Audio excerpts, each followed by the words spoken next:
প্রিয় দর্শক, আপনাদের সবাইকে স্বাগত জানাচ্ছি ইউটিউব চ্যানেল এবিটিভি বাংলাতে। আমি আমির হোসেন। তো আমরা আছি জিন্দা পার্ক গ্রামে। তো এই গ্রামে একটি আধুনিক গরুর শেড তৈরি করেছেন একজন সফল উদ্যোক্তা। তো কিভাবে তৈরি করেছেন সেসব বিষয়ে আপনাদেরকে একটু জানানোর চেষ্টা করব। তো প্রিয় দর্শক, দেখছেন পুরা শেডটি হলো খোলামেলা, তারপরে চৌবাচ্চা দিয়ে হয়েছে, দুই সাইডে গরু লালন পালন করছে ওনারা। তো কতটুকু জায়গার উপরে করেছে, কি আসা বিষয়, কত খরচ পড়েছে, সেই সব বিষয়ে আপনাদেরকে একটু জানানোর চেষ্টা করব। তাছাড়া বন্ধুরা, গরু পালন সম্পর্কে আপনাদেরকে একটু জানাবো। তো আসসালামু আলাইকুম ভাই।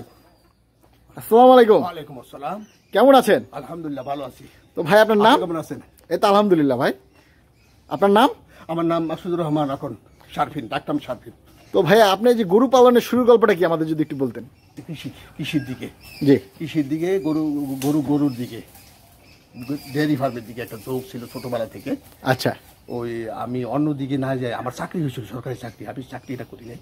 আচ্ছা। ওই আমাদের বাপদাদা কিছু সম্পত্তি আছে, গরু পালার মতো সম্পত্তি আছে, জি, জায়গা জমিন আছে। তো আমি এদিকে আমি করলাম যে সমস্ত শিক্ষিত ছেলেমেয়েরা সবাই চাকরির দিকে ঝুঁকে, কিন্তু বিজ্ঞানসম্মতভাবে কৃষিকাজ এবং পশু গরু পালা এইসবের ব্যাপারে তো কেউ আর আসে না। আমি এদিকে আসলাম আর কি, আমার শখ এদিকে। তো আমরা যে আপনার এই যে শেডটি দেখতেছি, এই শেডটি কতটুকু জায়গার উপরে করা? এই শেডটা কতটুকু জায়গার উপরে করা? সেটা প্রায়, সেটা হইলো 26 হাত লম্বা। 26 হাত লম্বায়? হ্যাঁ, 26 হাত লম্বা, 12 হাত পাশ। 12 হাত পাশ না, একটু বেশি হবে পাশ? হ্যাঁ, 26 হাত লম্বা, 12 হাত পাশ। এখানে প্রায় এই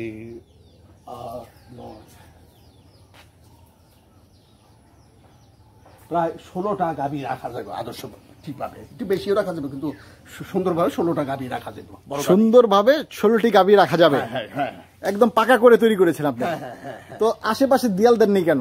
এই পাশে পাশে এই গরুর বাসস্থানের জন্য হলো উত্তম বিজ্ঞানসম্মত ঘর হইলো যে এটার মধ্যে প্রচুর আলো বাতাস ঢুকতে হবে এবং ঘরের মেঝে শুকাইতে হবে দিনে একবার। জি। তো সাধারণত মানুষের ঘরে কি ওই ওয়াল দিয়ে দেয়, জি, এই 2-3 ফুট ওয়াল দেয়। হ্যাঁ, কিন্তু ওয়াল দিলে তো আলো বাতাস তেমন ভাবে ঢুকতে পারে না। জি। আর এইসব গরু উন্নত জাতের গরুর মধ্যে খুব গরম, শরীরে খুব গরম।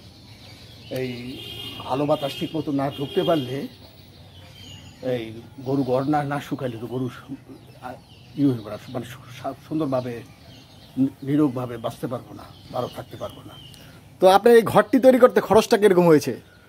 খরচটা তো বুঝলে গেছি কি আমি, প্রায় 2 লাখ টাকা খরচ হয়েছে। মানে এত কম খরচে হয়েছে এটা? এটা কম খরচ হয়েছে, আমি ওয়াল টল দিই নেই। আচ্ছা, 2 লাখ টাকা হবে। 2 লক্ষ টাকার মতো খরচ হয়েছে। এটা কত সালে করলেন? হ্যাঁ, কত সালে করেছিলেন? করছি প্রায়, সাল মনে নাই, প্রায় 10-15 বছর আগে। 10 থেকে 15 বছর আগে, সেই জন্য এত কম টাকায় করতে পেরেছেন নাকি? হ্যাঁ। এখন বর্তমানে এরকম একটি শেড তৈরি করতে কত টাকার মতো খরচ হতে পারে আনুমানিক? এখন জি, এখন তো প্রায় 3-4 লাখ টাকা খরচ হবে। 3-4 লক্ষ না, আরো একটু বেশি খরচ হবে? এইবার ধরেন 5 লাগবে না, 3-4 লাখ টাকা হবে। 3-4 লক্ষ টাকার মতো লাগবে। আর এই জায়গায় দেখতেছে আপনি কোনো ফ্যান দেন নাই? আমার এখানে উপরে দেখতেছেন গাছ, বড় বড় গাছ। জি, আচ্ছা। চতুর্দিকে খোলামেলা। হ্যাঁ, আমার ফ্যান, আপনি তো এখন আছেন, এখন তো আমি বাতাস পাচ্ছি। আপনি তো মনে বুঝতেই পারছেন যে কি রকম একটা ঠান্ডা ঠান্ডা আছে ভাব, সেই জন্য কোনো ফ্যান লাগছে না? ফ্যান লাগছে না। তো এই যে মশা মাছির জন্য কোনো নেটের ব্যবস্থা করে নেই কেন? ও, মশা মাছি আমার এখানে, আমার ঘরটায় ভৌগোলিকভাবে একটু ভালো জায়গায় না, এই মশা মাছির আক্রমণ খুবই কম। তবে মধ্যে মধ্যে বছরে এই বসন্তকাল এবং শরৎকাল, এই 2-4 মাস মশার আক্রমণ থাকে। ওই সময় আমি দিই ওই মশার কয়েল ধরাই দিই। মশার কয়েল ধরাই দেন? এতে কি কাজ হয়? হ্যাঁ, কাজ হয়। আর তারপরে ড্রেন গুলো দেখতেছি আমরা, এই ময়লাগুলো কোথায় যাচ্ছে আপনার? ময়লাগুলা দূরে দিকে বাইরে চলে যাচ্ছে। মানে একবারে পাশ দিয়ে ড্রেন দিয়ে দিচ্ছেন, একবারে বাইরে চলে যাচ্ছে? এই ময়লা যদি না যাইতো তাহলে এখানে মশা মাছি হইতো নাকি? তো আপনার যে মোটর আছে নাকি? হ্যাঁ, আমার ওই। তো খামারটা কয়বার পরিষ্কার করেন দিনে? আমারটা একবার পরিষ্কার করি। মানে সকালবেলায় যে গরু ছেড়ে দিচ্ছেন, এখন গরু গেছে মাঠে চড়তে, হ্যাঁ, আর ওই গোবর মাঠে থেকে আনবো, ঘরের মধ্যে থাকবো, ওই সময় 2-3 বার গোবরটা পরিষ্কার করে। 2-3 বার গোবর পরিষ্কার করে। তো আপনার বর্তমানে কয়টা গরু আছে সর্বমোট? 10টা গরু। 10টা গরু। এটা পালতে কয়জন লোক প্রয়োজন হইতেছে? এটা পালতে একজন সার্বক্ষণিক আর একজন মধ্যে মধ্যে সাহায্য করে। তো একজন যে সর্বক্ষণিক রাখছেন তার বেতনটা কত দেন? তার বেতন হলো 300 টাকা ডেলি। 300 টাকা ডেলি হিসেবে রেখেছেন। আর মাঝে মধ্যে খাওয়া দাওয়া আপনার? হ্যাঁ, থাকা খাওয়া আপনার, আর 300 টাকা বেতন দেন ডেলি। তার কাজগুলো কি? তার কাজ হইলো এই গরুর দেখশন করা, মাঠে চড়ানো, ইয়ের মধ্যে খাঁচের মধ্যে ঘরে বাঁধা, লেদা পরিষ্কার করা, গোসল করানো, খাবার দেওয়া, এইগুলি কাজ। আচ্ছা, তো আপনি এই জায়গায় যদি নেট দিয়ে দিতেন তাহলে তো মশা মাছির দরকার আক্রমণটার থেকে বাঁচতে পারতেন এবং বাতাসটাও পর্যাপ্ত আসতো। সাইডে নেটটা কেন দিচ্ছেন না? নেট কোথায়? এই দেয়ালটার ভিতরে। এখানে আমার এখানে নেট দরকার পড়ে না, যেহেতু মশা মাছি আমি পরিষ্কার রাখি। আর আবার ভৌগোলিক অবস্থানের কারণে দেখেন তো, মানে আশেপাশে ঘর বাড়ি তো কম, তো জি এই জন্য কম মশা মাছির উপদ্রব কম। তো এই যে গরুগুলাকে যে আপনি দেখতেছি সকালবেলা আপনি ছেড়ে দিয়েছেন মাঠে, এটার কারণটা কি? এটা হচ্ছে ছাড়ি দিয়ে আমার এখানে আমার মাঠে ঘাস আছে, সুযোগ আছে, আমার ছেড়ে দেয় মাঠে, মানে চড়াইয়া খাওয়ার সুযোগ আছে, ঠিক আছে। এতে তো আপনার খরচটা কম হচ্ছে। তারপরে হইলো এই গরুগুলি মাঠে চইরা খাইলেই সবচেয়ে সর্বোত্তম, গরু পালার সর্বোত্তম পথ হইলো মাঠে চইরা খাওয়া। তারপর না পারলে আধা খোলা, মানে বাসস্থানের সাথে কতটুকু জায়গা বের দিয়া এই বাসস্থানে রাখতে থাকবো, আর পাশের জায়গার মধ্যে দিনে ঘুরবো, শুইবো, বাগানে গাছ টাছ খাইবো। এলো 2টা পদ্ধতি গরু পালা।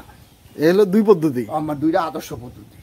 আদর্শ পদ্ধতি বা একটা ভাবে করতে হইব, কিন্তু আমাদের দেশে তো জায়গার অভাব, জনসংখ্যা বেশি, এই জন্য সবাই গরু ওইভাবে পালে না, তারপর ওইভাবে জানেও না, আর ওইটা জানলেও ওইটার গুরুত্ব দেয় না। তো আপনার বড় গরু কয়টা আছে? বড় গরু 6টা। 6টা দুধ দিচ্ছে কতটুকু এখন? এখন বাচ্চা দুধ দিতেছে 3টায়। 3টায় কত লিটার দুধ দিচ্ছে? 3টাতে 15 কেজির মতো দেয়। 15 কেজি দুধ দেয়। এই 15 কেজি দুধ কত করে বিক্রি করে? 50 টাকা কেজি। 50 টাকা কেজি বিক্রি করলে কি 4,500 টাকা বিক্রি করতে পারেন? হ্যাঁ, না, এগুলি আমার গোয়ালায় সকালে আইসা নিজে দোয়ায়া তারা নিয়ে যায়। তো এখন আপনার প্রতিদিন আয় ব্যয়ের হিসেবটা কিরকম? আয় ব্যয় আমি তো এখন আমি তো ছোটই, আমি আয় ব্যয়টা হিসাব করি না, আমি খাতায় লিখি না। এইটা আয় ব্যয় বোধ হয় সমান ভাগ, লাভজনক দুধ খেতেছি। আচ্ছা, তারপরে বিপদের সময় গরু বিক্রি করে দিই, মানে বাছুরগুলো বিক্রি করে দেয়। হ্যাঁ, বাছুরগুলো বিক্রি করে দিই। আয় ব্যয় তো অবশ্যই আছে, আয় ব্যয়টা অনেক আছে, কিন্তু এখনো হিসেব করতেছে না। আপনার ভবিষ্যৎ পরিকল্পনা কি? ভবিষ্যৎ পরিকল্পনা এটা অন্তত আরো 12 করে, আরো অন্তত 10-20টা যদি দুধালো গাই বের করা যায়, তাহলে বাণিজ্যিকভাবে লাভবান হওয়ার সম্ভাবনা আছে। ওকে ভাইয়া, তো এতক্ষণ চমৎকার পরামর্শ দেওয়ার জন্য আপনাকে অসংখ্য ধন্যবাদ। তো কোনো খামারি যদি আপনার সাথে একটু পরামর্শ করতে চায়, আপনার মোবাইল নাম্বারটা কি বলা যাবে? হ্যাঁ, বলেন, আপনার নাম্বারটা বলেন। 01778057418। শারফিন, আমার নাম শারফিন টাকনাফ। তো এটা কোন গ্রাম? এটা জিন্দা গ্রাম, জিন্দা পার্কের সাথে আমার। থানা কোনটা? হ্যাঁ, থানা রূপগঞ্জ, জেলা নারায়ণগঞ্জ। আচ্ছা, তো আপনি যে যখন আপনার বাছুরগুলো বিক্রি করেন, এটা কোনো নির্দিষ্ট সময় আছে নাকি? নির্দিষ্ট সময় না, ওই বাছুর বিক্রি করার সময় বাছুর যখন এই অনেকেই বাছুর ওই পেটে থাকতেই করে, বুকিং দেয়। এটার কারণটা কি? কারণ আমার বাছুরগুলি দেখতে শুনতে ভালো, আমার বাছুরগুলি দেখতে শারীরিক গঠন এবং তার মানে বাড়ন্ত ক্ষমতা, এগুলি দেখতে শুনতে সুন্দর, রং সুন্দর, সব সুন্দর, এই জন্য এগুলি নিয়ে যায়। তো এবার যে আমরা দেখলাম কুরবানি 2019-এ সবচেয়ে আলোচিত গরু আল্লাহর দান, সেই গরুটিও তো আপনার আপনার ছিল নাকি? আপনার ছোট ভাইকে দিয়েছেন নাকি লালন পালন করতে? আমার খামারের গরু। আপনার খামারের গরু আপনার ছোট ভাই লালন পালন করেছে নাকি? ছোট ভাই কিনে নিছে। কিন্তু কত দাম দিয়ে কিনে নিল? আপনার বিক্রি করছিলাম 30,000 টাকা। এর আগে ওর কাছে বিক্রি করছি, ওর কাছে আরো অনেক গরু বিক্রি করছি। মানে আপনার ছোট ভাই দেন, আপনার ছোট ভাই বড় করে, এবং আমি গাভী পালি, আমার ছোট ভাই ওই সার আমার কাছ থেকে কিনে নেয়।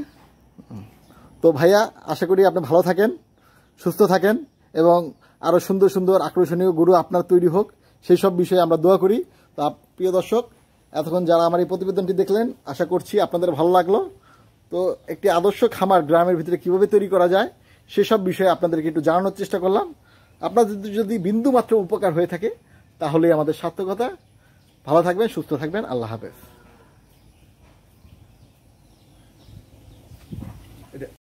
প্রিয় দর্শক, আজকে এই পর্যন্তই। প্রতিবেদনটি যদি আমাদের ভালো লেগে থাকে তাহলেই আমাদের সার্থকতা। আপনারা সবাই ভালো থাকবেন, সুস্থ থাকবেন। আল্লাহ হাফেজ। এবং নতুন নতুন ভিডিও দেখতে থাকবেন।